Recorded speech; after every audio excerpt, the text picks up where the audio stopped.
Hey, God bless you guys. Thank you so much for watching this video. If you guys want to go straight to the point of where you want to go in the video, just go onto the description and press on the time slot that you want to go to. Thank you so much. Enjoy this video. Take care. Hey, thank you guys for tuning in here to Carpentry with Chris. And I'm just going to talk about 3 things today. But before, at the end of the video, if you guys are San Francisco residents and want to learn how I got into the union and how to apply to that program, CityBuild Academy San Francisco, go to the end of the video and I'll show you how to apply. Also, if you want to know how to apply to Local 22 as a carpenter, at the end of the video I'll be showing you that as well. Some things that I'll be touching on today in the video: what I did in the past 2 weeks, week number 2, week number 3, some certain questions that you may have about the union, and new tips that I have learned throughout the way. So thank you. So number 1, what I did. So essentially I helped kind of maneuver the CAT, which is like a tractor. CAT is the brand for tractors, and just kind of learn how the signals are, which way is it to go up, which way is it to go down to tilt the tractor. Also just cutting a rip, going straight and using it with a circular saw. A lot of people use it as a skill saw. They call it a skill saw, but I know it as a circular saw. Skill saw is the brand, which is a popular one that they use for that. Also cleaned some tables and also used the hand drill. Did some nails, some hammering, did a bunch of things. And I'll also, at the end of the video, I'll show you certain things of what I did these past 2 weeks. Number 2, certain questions about the union. How is break time and how long? So essentially, I start at 7 o'clock in the morning.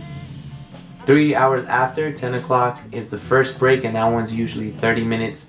A lot of people usually just stay with their crew on the phone, relaxing, eat a sandwich, drink some water, stay on their phone, so on and so forth. After that, probably around 12 o'clock is where we have the second break, which is about 20 minutes, so 12 to 12:20. And then from then on, you're just going straight until 3 p.m. essentially. And then you get on the bus and you're going back to home. So that's how it is for break time. A lot of people usually do bring lunch. Some people don't, which is fine, doesn't matter. If you bring a lunch, if you know how to spend your money, then you should be saving some. But if you also know how to spend your money and you don't bring a lunch and you're spending on it, just have a calculation of how much you usually spend within a week, because as a carpenter you get paid every week, and for me, I'm getting paid every Wednesday. How are the bathrooms? Now, we use porta potties, so those things aren't too clean, but every day I do come to sanitize them and clean them. So if you would like, I would kind of recommend maybe bringing some wipes, some Clorox wipes, baby wipes, just to clean the toilet seats.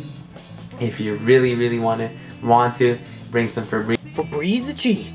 Febreze the cheese. Everything is good when you Febreze the cheese. As well, spray down. But for the most part, people try to have good proper etiquette. Izzy, what are you doing? You've already went like 5 times today.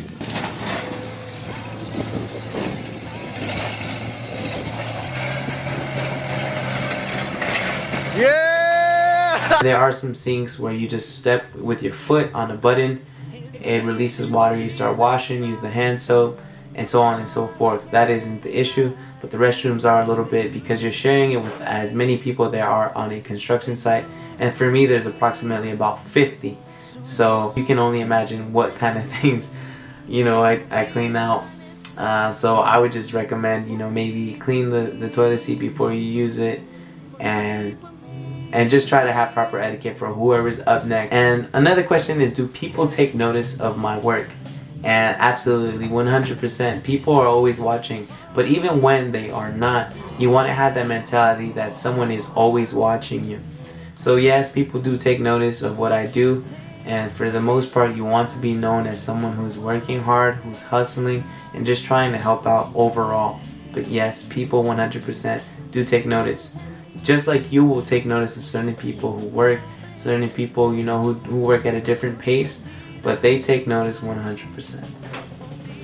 Now let's talk about some new tips. Tip number 1, gloves.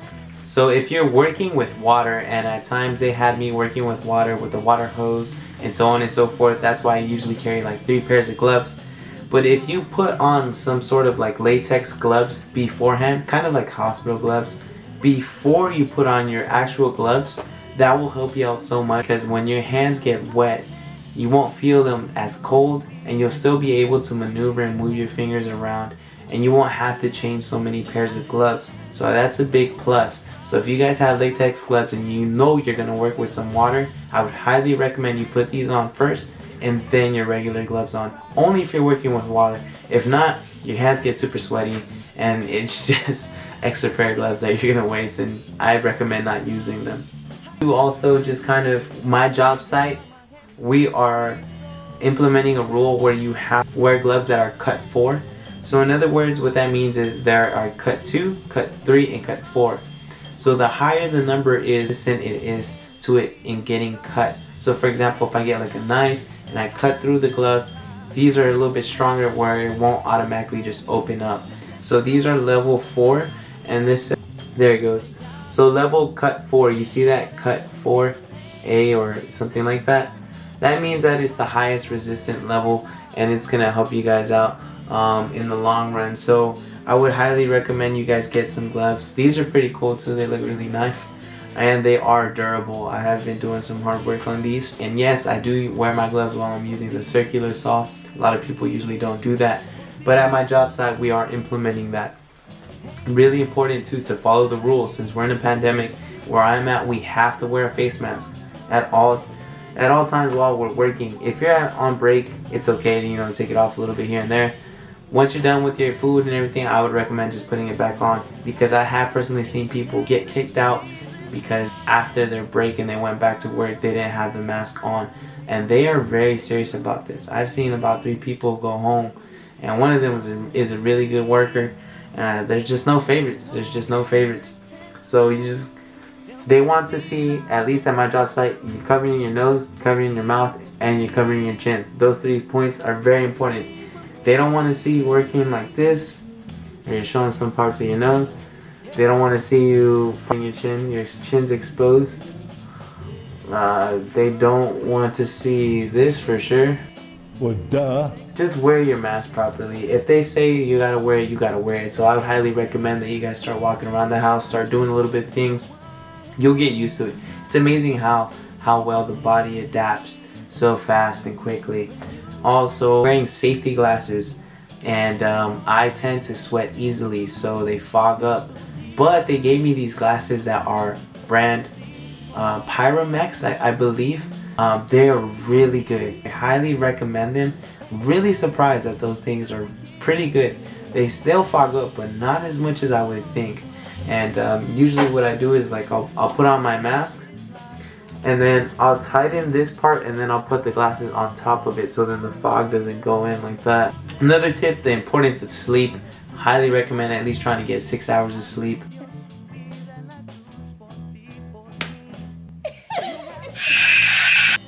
It's just important. There's no more to it, because you don't want to wake up cranky. You are walking around in a field where there are so many rebars exposed that you can possibly get hit by one. Fall on a trench, so on and so forth. It's just ridiculous. Also stretching. So you build up lactic acid when your body's really sore, and you got to loosen those muscles up, so you kind of want to stretch and flex.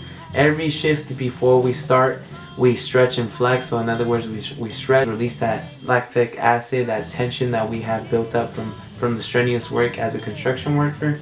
So stretching, take that highly seriously, especially if you're younger, because when you get older, that thing's going to catch up. And hydrating, drinking water, just staying hydrated is very important. If your urine's coming out light yellow to clear water color, then you're doing great. If not, if it's dark, I would say, hydrate a little bit more to stay at a good pace, because you are going to be pushing and huffing and puffing and just working hard. Another thing that I learned was just asking your foremen, asking your co-workers what you can do better. I know what I kind of am doing well, which is staying busy, which I highly recommend if you're a newbie, an apprentice like me, to just stay busy. You don't want to see your foreman staying busy and you're just looking at them. Try to be really helpful, supportive, and just stay active.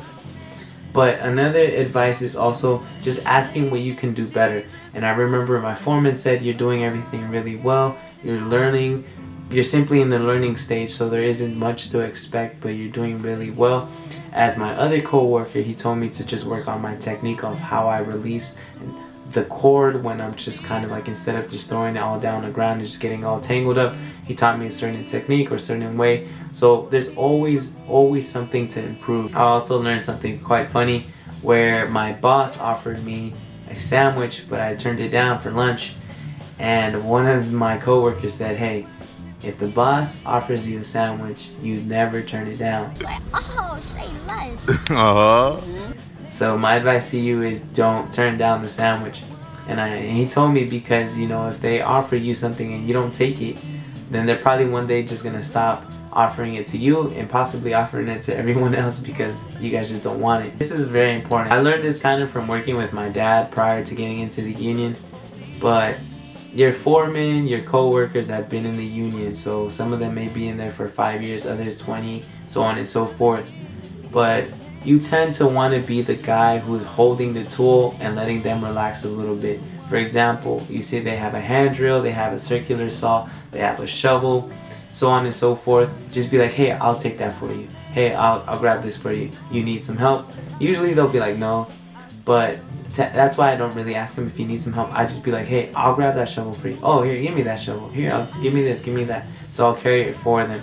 If they're pushing a barrel, if they're doing something, if they're pushing something, if they are grabbing some cement packs, I'll be like, hey, I'll take those 2x4s, I'll take it some plywood, I'll take it whenever I can. So just whenever you see your foreman, out of respect, because they're teaching you something, they're teaching you their knowledge of 20 years and so on and so forth to you. So a way of just being really highly appreciative of them is to at least try to carry some tools and let them relax for a little bit, because they've carried that thing for more than who knows how many years.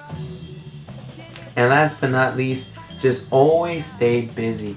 Don't want to look like someone who isn't there. Also anticipate the scope of work that you're doing. So for example, if someone's shoveling, you should anticipate, okay, we're gonna need a barrel, I'll put it this angle, I'll bring another shovel so I can help them out while they're shoveling, bring them a picket axe, so on and so forth, a rivet buster. You know, if you're doing some carpentry, be like, here, I'll give them my speed square, I'll give them a tape measure, I'll give them some nails, I'll give them some 16s, you know, I'll give them some measurements, here's a pen. Just those little things will help out so much. Just anticipate what you're gonna do. You know, if you're about to go put some nails in, already have the nails in hand so you could just hand them off to your foreman, to your co-worker, to your lead carpenter, whoever, so on and so forth, that you're gonna be learning from, the journeyman, so on.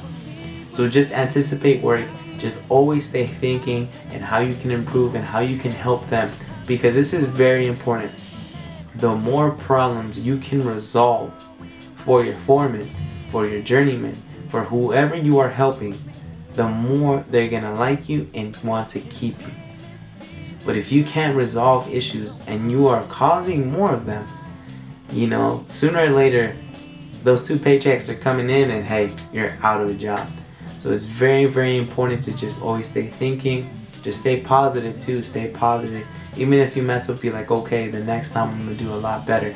Because let's be honest, I'm not gonna compare my 3 weeks to a foreman who's been in here for 20 years. I'm not gonna compare my level to his. Although naturally I want to, but I'm not there yet. And hopefully one day I can be just as good as my foreman, and I would strive to hope to be better than him in carpentry.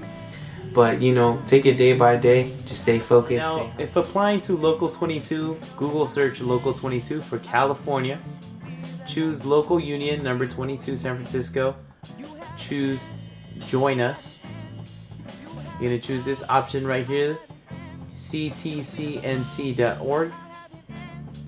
You're going to choose the option Apply Online for Apprenticeship. Gives you all the requirements. Must be 18 years of age. Must have a high school diploma or GED. Should have a valid driver's license but don't need one. Should have a car, in other words, but don't need one. Start application. Answer the question, do you have a high school diploma? Yes. Social Security, confirm that. Your name, address, all that stuff. Ethnicity. Now, when it says to location trade, you want to put Pleasanton, D as in David, 03 Pleasanton, and select trade carpenter. Okay, if you're trying to become a carpenter, that's what you would do. Then press next. Then in like 2 weeks they would send you a reference letter saying your reference number, just letting you know that you're on a active list, so that if someone from the carpentry union calls you, you are available to start work. Now it's pretty hard because there are a lot of people already on the list, but if you know someone personally in there, then you already are a step ahead because you have a reference number. Okay guys, so if you're interested in doing CityBuild Academy here in San Francisco, you're going to have to Google search CityBuild SF, choose on the first link Office of Economic and Workforce Development. Then it's going to take you here to CityBuild Construction Training Program. Sign up today. You're going to press that. And then you're going to answer all the questions. Are you a San Francisco resident? So this is only for San Francisco residents. Do you want to train to be a construction worker? Yes. Next. Do you want to train to become a professional in construction administration? Next.